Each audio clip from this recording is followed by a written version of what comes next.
बड़ी बढ़िया बढ़िया बात आप सुने वही।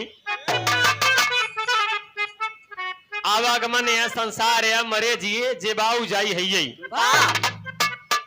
एक नई बात बताई दी हूँ, हम बड़ा ताजुब माने। कोई जौन भोजन चलत भाई कुकुर भोज है। मनता वाला कुकुर भोज न हो। बताओ वाले आज ही बफर चला न होते तो ये बढ़ती हुई आबादी, बढ़ते हुए परिवेश में, बदलते जमाने में लोग सेलेक्ट ना हो पाते। पहले बैठाए खियावत रहन, ठीक बा, कोनो बात नहीं। लोगन की संख्या कम रही, आराम से खियाई लेते रहन। लोग एक दूसरे से सहयोग करत रहन। गांव देश वाले पास पड़ोसी मिल के भैया चला उनके रही भंडारा बा, हम 2 घंटा मेहनत कैली। नान नान लड़का बेचारे गगरी में पानी परसत रहन। लेकिन आज ये जरूरी बा, यहाँ बरे बफर सिस्टम चलत बा। कुकुर भोज, गिद्ध भोज नवा, ये मनई के भोज है भैया। हम कलाकार लोग अगर ऐसे कहा तो बेचारे जाइए कहाँ। तो जितना जने खात है हमारे देवता है, दुआरे आई है।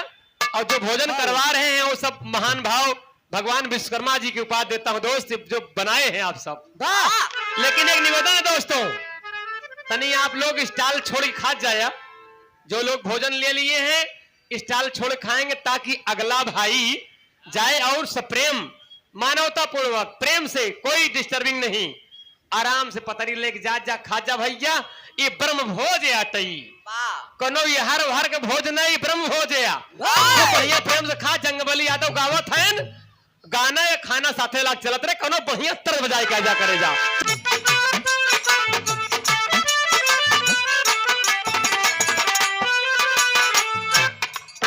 बनवा कर धनिया, बनवा कर धनिया, धनिया दगा मुहे दे गई। बनवा कर धनिया, धनिया दगा मुहे दे गई। बनवा कर धनिया, धनिया दगा मुहे दे। गीत बहुत बहुत बा। एक गाना निकला, साजन मेरा उस पार है, मिलने को दिल बेकरार है। जब मैंने उस गीत का भोजन करे वाले भैया हाथ फंसा है नहीं नामो देते, लेकिन खाए के बाद ध्यान दिया। एक गाना निकला, साजन मेरा उस पार है, मिलने का दिल बेकरार है। सुषमा मिलने को दिल बेकरार है। जब मैंने उस गीत का पोस्टमार्टम किया, पता लगा सजनवा ओका नाव ही रहा। गांव वाले सजनवा सजनवा का कहता ही रहन। साजन वहां पार है बरे रहा कि पूरे गांव वालन का लाखों रुपया लेके उधार गांव से फरार रहा। पूरे गांव वालों का कर्जदार है, लाखों रुपए लेके फरार है। इसलिए सजनमा वह पार है, यहाँ पार का करे वही करी। एक गाना निकला, तो धरती पे चाहे जहां भी रहेगी, मैं तेरी खुशबू से पहचान लूंगा। पहचान है खुशबू। जब वह गाना के ऑपरेशन की नहीं गए तो पता लाग कि ओकरे अंदर कुत्ता वाला गुण कदनी कहां से आई गया रहा। सोंग सोंग पहचाना तो रहा, ऐसे मनाई के बॉर्डर तो लगाई दे चाहिए। बाहर प्रेमी, एक प्रेमी इतना प्यार किए, इतना प्यार किए कि ओकर प्रेमिका घरे से ओकर गहना गुड़िया पैसा कौड़ी लेके फुर्र हो गई और दूसरे के साथे भाग गई। जब दूसरे के साथे भाग गई तो ऐसे प्रेमी बेचारा लगा पश्चाताप कर रही। गीत में कहना है मेरे दोस्त, बनवा कर धनिया, धनिया दगा मुहे दे गई। बनवा कर धनिया, धनिया दगा मुहे दे गई। बनवा कर धनिया, धनिया दगा मुहे दे गई।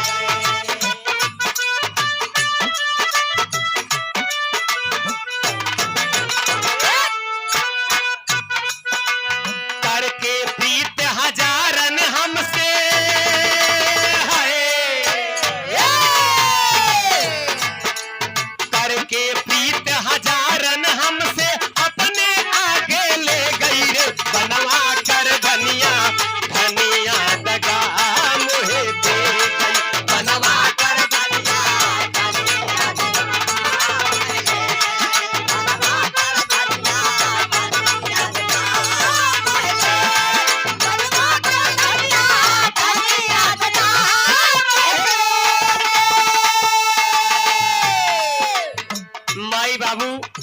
पैसा के व्यवस्था कई के लड़का के भेज देहन पढ़ाई बरे गवा यूनिवर्सिटी ऑफ इलाहाबाद एडमिशन करवाई ले है।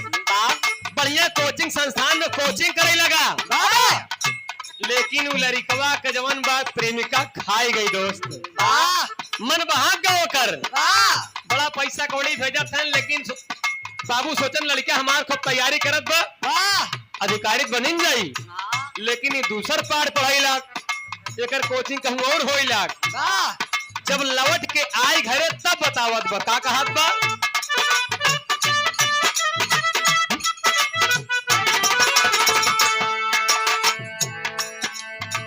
पाँव पे जनिया कान की बाली,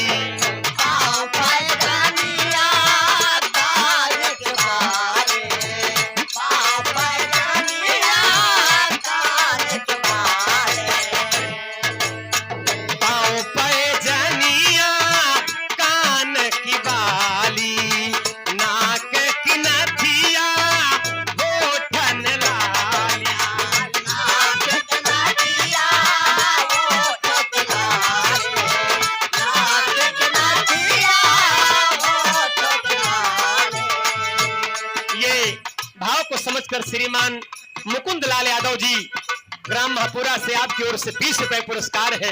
यहाँ बात था कि प्रेमी प्रेमिका के चक्कर में धोखा हो गया। पाँव पे जनिया ओठन लाली,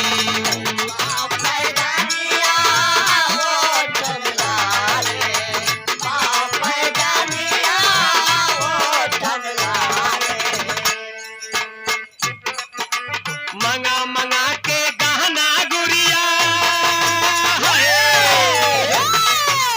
मंगा मंगा के गहना गुड़िया, हे गुरु मंगा मंगा